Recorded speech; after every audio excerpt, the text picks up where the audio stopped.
ही रुईखेड मायबाभूमी खरोखर अत्यंत पवित्र आणि सुंदर असं वातावरण आपल्या शाळेने या ठिकाणी विकसित केलेले आहे. तर आजच्या या व्यासपीठावरती संत शुभदास माऊली यांची प्रतिमा या ठिकाणी ठेवलेली आहे. त्यांच्या प्रतिमेला सर्वप्रथम विनम्र असं अभिवादन करतो.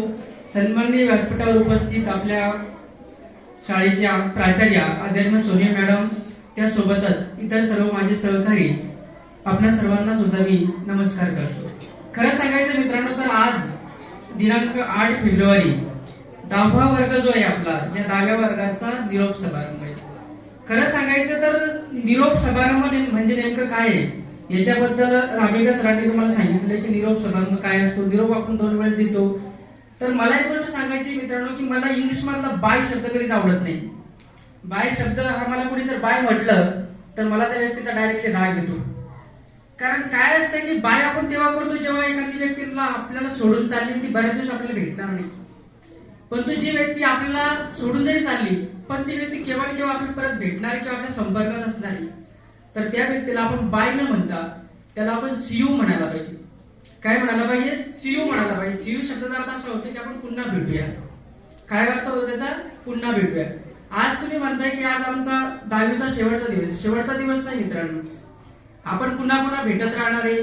पुढच्या काळामध्ये तुम्ही 10वी उत्तीर्ण झाल्यानंतरही आम्हाला भेटायला येणार आहे, आम्ही तुम्हाला भेटणार आहे. भविष्यात तुम्ही पालक झाले, शिक्षक झाले तरी या शाळेबद्दलच्या तुमच्या ज्या भावना आहेत त्या कायम जशाच तशाच राहणार आहे. त्याच्यामुळे आपण वेळोवेळी भेटत राहणार आहोत. त्याच्यामुळे आपण बाय म्हणण्यापेक्षा एकमेकांना सीयू म्हणणं हे सगळ्यात महत्वाचं मला या ठिकाणी वाटतं. खरं सांगायचं मित्रांनो, तर मी या ठिकाणी यावर्षी पहिल्यांदाच जॉईन झालो होतो आणि माझ्यासाठी इथली प्रत्येक गोष्ट नवी होती. पहिल्या वर्गापासून ते डायरेक्ट 10वी पर्यंतचे जे विद्यार्थी आहेत, येत्या 3ऱ्या वर्गापासून ते जवळपास 10व्या वर्गापर्यंतच्या विद्यार्थ्यांना मी बऱ्याचदा शिकवलं. इथून मला बराचसा एक अनुभव मिळाला की बाबा 3ऱ्या वर्गातल्या विद्यार्थ्याची मेंटॅलिटी कशी आहे आणि 10व्या वर्गातल्या विद्यार्थ्याची मेंटॅलिटी नेमकी कशी आहे, यामध्ये खूप मोठा असा डिफरंट असतो. 10वीतला विद्यार्थी जो असतो तो बुद्धीने, विचाराने आणि सर्वच बाबतीने मॅच्युअर झालेला असतो. 3रीतला विद्यार्थी असतो की त्याचा बौद्धिक, सामाजिक सगळा विकास होण्याचा बाकी असतो. आणि मग कुठेतरी आपण 10वीच्या मुलांना म्हटलं की अरे शांत बसा, तर ते लगेच शांत बसतात. पण 3रीच्या, 4थीच्या किंवा 5वीच्या मुलांना जर तुम्ही म्हटलं शांत बसा तरी सुद्धा ते शांत बसत नाही. कारण बौद्धिक विकास जो आहे तो पाहिजे तसा झालेला नसतो. 10वीतली जी मुलं असतात अशा मुलांचा बौद्धिक विकास हा चांगल्या लेवलवर पोहोचलेला असतो. माझ्या अगोदर काही विद्यार्थ्यांनी सांगितलं की 10वी हा तुमच्या आयुष्याचा पाय आहे. कारण हीच एक खूप मोठी ब्रिडिंग जर आपण उभी करायची आपल्या आयुष्याची, आपल्या आयुष्यामध्ये आपल्याला IAS बनायचं, IPS बनायचं, शिक्षक बनायचं, पोलीस बनायचं, ही जी तुमच्या आयुष्याची ब्रिडिंग आहे ही ह्या 10वीच्या पोलवर उभी राहणार आहे. जर खालची जर फाउंडेशन मजबूत असेल तर पुढची बिल्डिंग नक्कीच मजबूत बनू शकते. जर तुमचं फाउंडेशन कच्चं असेल तर काय होऊ शकतं की इमारत सुद्धा काय होऊ शकते, कोसळू शकते. मोठ्या मोठ्या भूकंपामध्ये बऱ्याचदा उंच इमारती ज्या असतात त्या कोसळतात, पण छोट्या इमारती ज्या असतात त्या मात्र फारशा कोसळत नाही. तुम्हाला एक स्टोरी सांगणार मित्रांनो मी की एकदा काय झालं होतं की एका वाळवंटामध्ये एक गुलाब फुल फुललं होतं. वाळवंटामध्ये बऱ्याचदा काय असतं की पाण्याची कमतरता असते, त्याच्याबरोबर सूर्यप्रकाश इथे मोठ्या प्रमाणात मिळतो आणि उन्हामुळे काय होतं की बरेच झाडं जी असतात ती झाडं काय होतात, लवकर वाळून जातात. मग त्या वाळवंटामध्ये एकमेव असं गुलाबाचं फुल फुललं होतं आणि ते अतिशय सुंदर असं दिसत होतं. त्याला असं वाटत होतं की मी या सगळ्या फुलामध्ये अतिशय सुंदर आहे आणि माझ्यासारखं देखणं कोणीच नाहीये.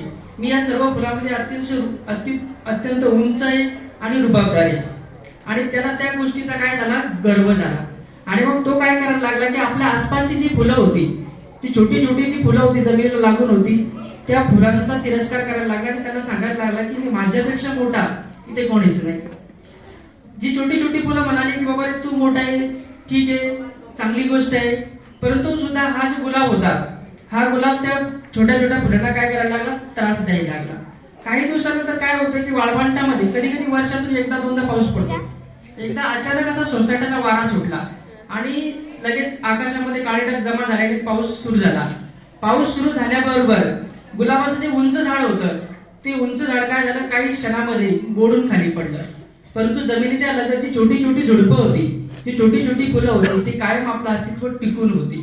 सांगायचं तात्पर्य असं आहे मित्रांनो की आयुष्यामध्ये तुम्ही किती मोठे व्हा, किती उच्च पदावरती जा, आपले पाय नेहमी जमिनीवर ठेवा. गरुड आकाशात किती उंच उडला तरी त्या गरुडाला पाणी पिण्यासाठी जमिनीवर यावं लागत असतं. त्याच्यामुळे कधीही आपल्या आयुष्यामध्ये आपले पाय नेहमी जमिनीवर असणं गरजेचं आहे. 10वीची परीक्षा खूप महत्वाची परीक्षा आहे मित्रांनो. आम्ही सुद्धा तुमच्या 10वीच्या वर्गातून शिकून गेलेलो आहे. 2011 मधली गोष्ट आहे की 2011 मी 10वीची परीक्षा देत होतो. वर्षभर विद्यार्थ्यांच्या मध्ये एक गलतफहमी होती की आपली शाळा म्हणजे कॉपी सेंटर आहे, आपण कॉपी करून इझी पास होऊ शकतो.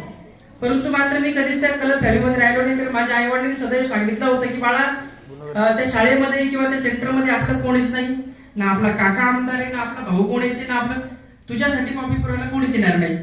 मग त्यामुळे मी काय केलं की मला ती माझ्या मनात तो भ्रमच नव्हता की आपल्याला कॉपी कोणी देईल म्हणून.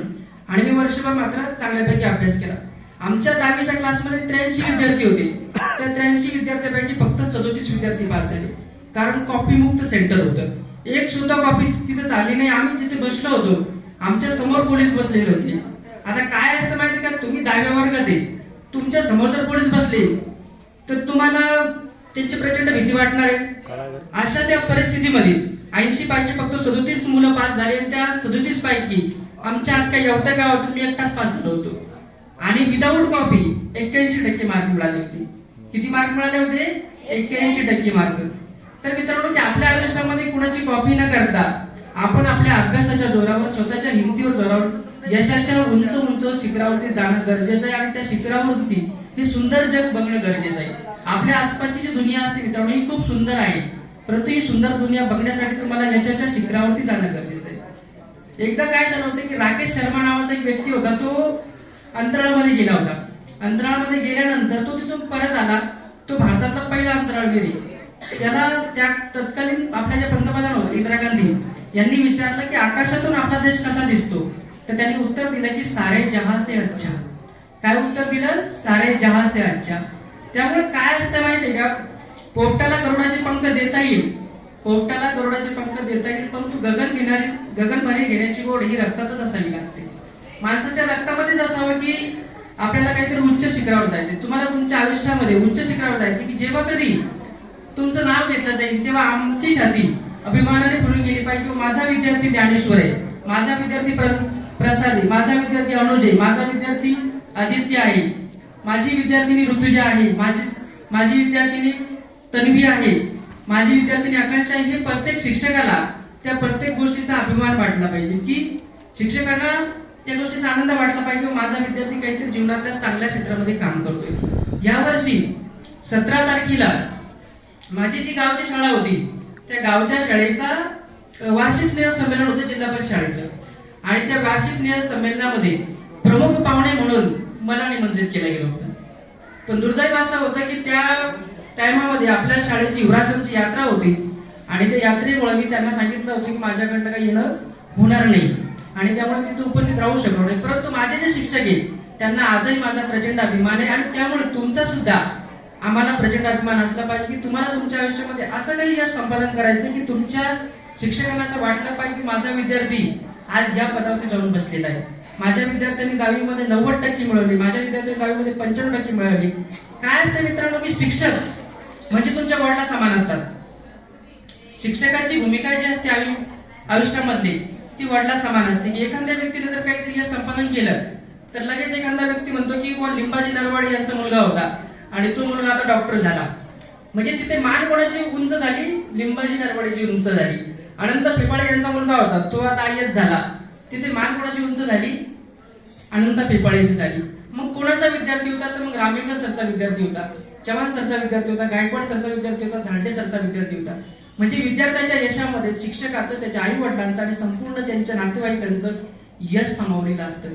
त्यामुळे तुम्ही तुमच्या आयुष्यामध्ये निरंतर प्रगती करत राहा. 10वीच्या परीक्षेमध्ये चांगले मार्क, चांगले गुण घेऊन आपल्या शाळेचं नाव एखाद्या नामांकित वर्तमानपत्रामध्ये छापून येईल अशी कामगिरी करा, अशी या ठिकाणी सदिच्छा व्यक्त करतो. थांबतो. धन्यवाद.